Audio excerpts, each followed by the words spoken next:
se depender da esquerda, direitos humanos, aí coitadinho do bandido, é porque a algema é pesada demais, tá com dó levar pra casa, entendeu? Que é aqueles jargões que a gente já vê sendo repetido na internet há muito tempo, né? Você dá um espaço pra mim, de alguns minutos, pra me explicar um pouco isso daí? Vai? Que eu acho que eu tô sendo muito atacado por conta disso, por ter colocado minha posição no espectro ideológico, apesar de ser mais de centro, mais trabalhista, para tentar explicar como é que a esquerda entende isso, pra desmistificar um pouco esse negócio de defender bandido. E tem gente da esquerda que defende bandido, certo? Correto? É real. Até os anos 70 no Brasil, a esquerda se preocupava com a classe trabalhadora. O Lula se notabilizou como líder sindical. Porra, quem era de esquerda era trabalhador mesmo, eram os sindicatos. Os sindicatos organizavam trabalhadores, nos anos 70 eles faziam greves gigantescas. Tudo focado no trabalhador. O trabalhador nunca gostou de bandido. O trabalhador sempre quis que bandido se fudesse. Porque ele fazia uma escolha por trabalhar longas horas por dia e lutar pelos próprios direitos, enquanto esse cara que virou bandido, ele fez uma outra escolha. Certo. Tanto que nos bairros, por exemplo, daqui de São Paulo, existiam os justiceiros, os caras que saíam pra matar bandido e trabalhavam durante o dia. E a população não gostava. O trabalhador não gostava de bandido, não gostava de conviver com bandido. A não ser que fosse um assaltante de banco, alguma coisa assim, que era o cara que ficava na dele. Mas o bandido que fazia alguma coisa pro bairro, pra comunidade, ninguém gostava. O problema é que nos anos 60, em 1968, começou a chegar no Brasil o que a gente chama de pós-modernidade do marxismo. Que era o seguinte: não era o marxismo ortodoxo que enxergava a sociedade só trabalhadora e burguesia. Ele enxergava a sociedade como opressor e oprimido, mas a partir das identidades. Então, não era mais o trabalhador, passou a ser o favelado. E teve um movimento no Brasil, artístico, chamado Cinema Novo, em que os caras, eles faziam filmes, eram da classe média do Rio de Janeiro, mas faziam filmes sobre a favela. Sempre pregando o favelado como um agente revolucionário que se revoltava contra o sistema. Porque não é que a esquerda defenda o bandido. Ela tem uma defesa especial que ela faz sobre um grupo que geralmente são os traficantes ou bandidos que moram em favelas. Porque ela enxerga que esse grupo é um grupo que se revoltou contra uma estrutura social opressora de capital que expropriou ele de qualquer direito que ele tinha material. Porque se você pegar um feminicida, a esquerda vai condenar o cara. A maioria das pessoas. O cara que faz violência contra a mulher, a esquerda vai condenar o cara. Quando teve o aumento de pena do feminicídio, ninguém veio falar que era abolicionista penal. As pessoas gostaram que aumentaram a pena do cara. Quando o criminoso é milionário, dentro do Alphaville, também não tem problema. A esquerda não fala nada pra esse cara e tal. Mas sempre existiu essa questão de que esses caras eram revoltados. Os caras retomaram nos anos 70, pra você entender, a história do Lampião. O que era o Lampião? A história contou ele como um cara que era revoltado com o sistema, que tomou tapa na cara de fazendeiro, que teve familiares assassinados e expulsos das terras, se revoltou e enfrentou o sistema. A esquerda guardou muito essa ideia de que o cara que mora em favela, ele opta pro mundo do crime porque ele tá se revoltando contra uma estrutura e ele pode ser um agente revolucionário. Mas não é mais assim. Porque hoje o Comando Vermelho ele é milionário. As organizações criminosas movem só de contrabando de cigarro 5 bilhões. Muitas vezes, vários analistas de esquerda não colocam o DOCA como um dos vilões. E o DOCA é milionário, centenas de milhões. Às vezes, uma dos caras falou assim: não existe traficante, os verdadeiros traficantes estão na Faria Lima e não sei aonde, na Barra. Cara, estão também. Mas você falar que o DOCA não é milionário, não é um empreendedor ilegal, é até preconceito se você falar que alguém da favela não pode chegar no topo lá, nem que seja no mundo do crime. Entende o que eu tô falando? E aí a esquerda tem essa visão ainda, muita gente tem essa visão de que na favela as pessoas entram pro mundo do crime porque elas se revoltam contra o sistema e por falta de oportunidade. E por falta de oportunidade tá correto mesmo. Dentro desse escopo, ela deixa de fora a opção pessoal, a escolha pessoal. Porque ela pensa que a estrutura levou o cara pro crime e que a escolha pessoal é descartável. Só que a população, ela vê que o cara faz uma escolha. Porque o filho do cara, ele tá no mundo da honestidade, enquanto o filho do outro foi pro mundo do crime. E aí não é que a esquerda defende isso. Ela defende que o capitalismo seja mais humanizado, que tenha mecanismos de dar educação, lazer, uma série de outras coisas para evitar que ele entre nisso daí por conta do sistema. Enquanto a direita, ela acha que a letalidade e a repressão total é a melhor forma de fazer as coisas. Aí você entra no alemão, tem esse confronto absurdo, só que o Estado não entra para fazer o resto das coisas. E aí o pessoal não consegue mais entrar no alemão. Então a gente fica nesse impasse. A esquerda que acha que uma estrutura deve humanizar o sistema para que as pessoas não entrem no mundo do crime e o mundo do crime não seja atrativo, sendo que 99% da população não faz isso, né?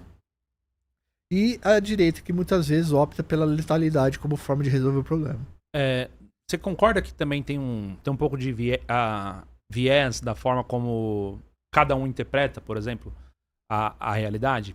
Em alguns casos já a psicologia fala de que você consegue, através da sua própria personalidade, da forma como você enxerga cognitivamente mesmo, assim, em certos casos, isso determina mais a sua posição política do que argumentos, do que lógica, do que estudos e tal. E o que dizem muitas vezes é que, assim, pautas relacionadas à direita, diferente da esquerda, são pautas de... Não é que elas são restritas, mas assim, elas são pautas aonde, a princípio, entra aquilo que você falou, escolha pessoal. Então, assim, sim, putz, é o certo e o errado, certo? Então é uma visão mais restrita, no sentido de que, ó, o que é o certo? O certo é eu ser traficante ou eu ser CLT, andar de busão? Porra, andar de busão e ser CLT é foda, mas é o certo. É o que eu vou fazer. E aí, do mesmo jeito, quem não faz isso tá errado.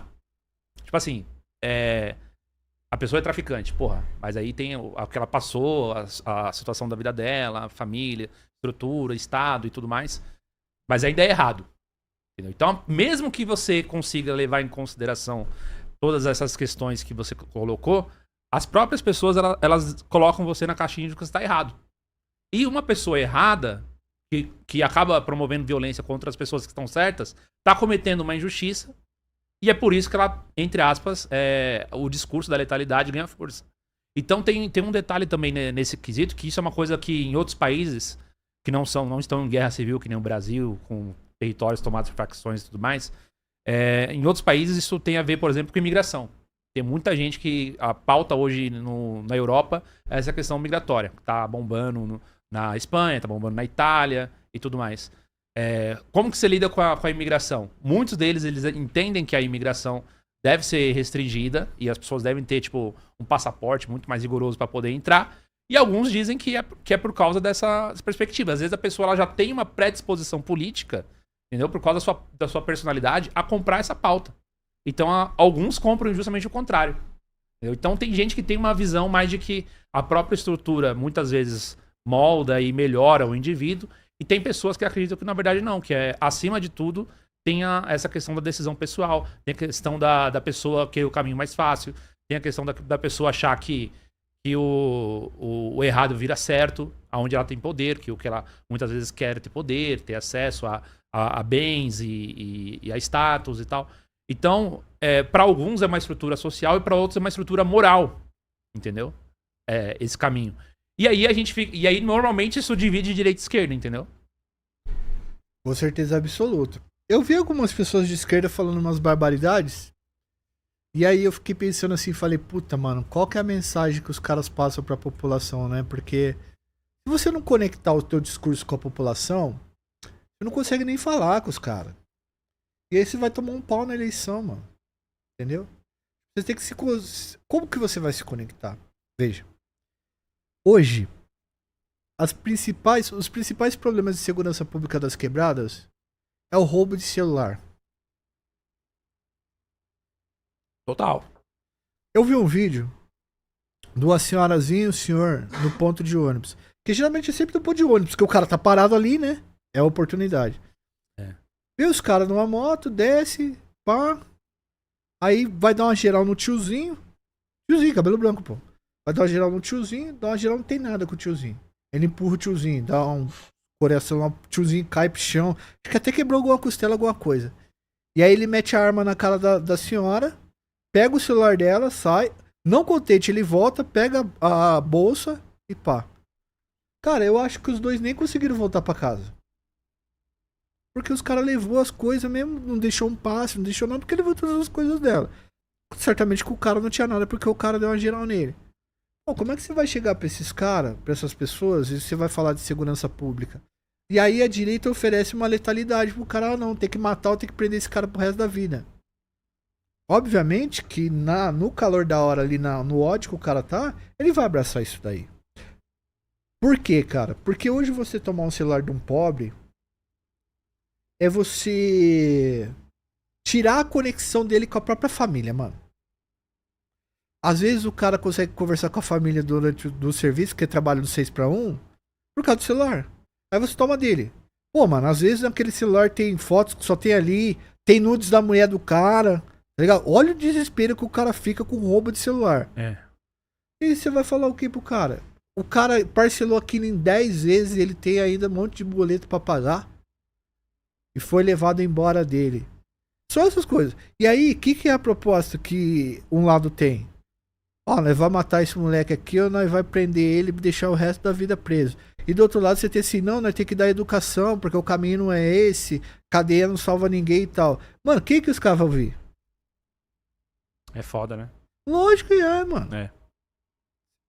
Quem que os caras vão ver? O cara vai falar assim, mas eu trabalho todos os dias, mano. Eu vou trabalhar todos os dias, pego o metrô lotado, eu não tô roubando ninguém. É uma vitória pro trabalhador poder dizer que é honesto. E aí é forte. E aí a esquerda também tem a pauta que é muito cara pra ela, que é os direitos humanos, né? Os direitos humanos é muito caro pra esquerda, porque ela adota inteiro. Inteiro assim, né?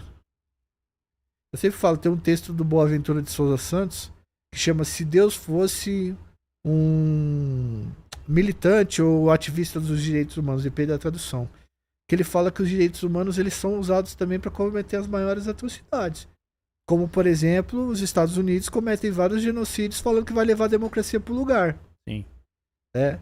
Muitas pessoas usam a liberdade de expressão de forma irrestrita para cometer crime. Uhum. Entendeu a parada?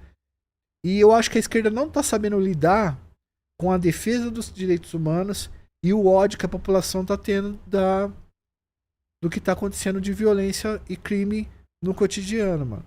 Essa é a realidade material. Fora das salas de universidade, fora dos podcasts, Não, fora da roda isso daí que você tá 30. falando é uma coisa importante, porque você bateu na questão da segurança pública, o quanto isso vai ser importante, vai definir as eleições ano que vem, e tudo isso desde o começo do podcast. Mas se a gente olhar há um tempo atrás, sei lá, na última eleição, na eleição do ano passado, você não via a esquerda falando sobre segurança pública. Não via, entre aspas, assim, leis, você não via projetos, entendeu? Falando sobre... Era uma pauta meio de segundo plano ali, entendeu? Eles falavam de outras coisas. E eu acho que isso, conversando com outras pessoas também, tem a ver com o fato de que grande parte dos moradores da periferia, moradores da quebrada, moradores de comunidade, tem se identificado mais com pautas de direita, entendeu? É tipo assim, pô, o cara quer trabalhar, só que pra trabalhar o cara precisa ter segurança, porque ele não dá pra trabalhar e não saber se vai voltar vivo no outro dia. E se ele trabalhar, for honesto e tudo mais, alguém roubar o celular dele, o cara tá levando meses de trabalho do cara embora. Entendeu? Meses de trabalho, e meses de trabalho não são só meses de trabalho, são meses de vida, mano. O cara tá levando meses de vida do cara. Cara, eu estive em Salvador esse ano. Fui lá num evento lá, conheci a galera. Porra, mano, os caras, eles sofrem demais lá, cara. E nesse sentido, os caras, eles sentem na pele muito mais do que a gente, entendeu?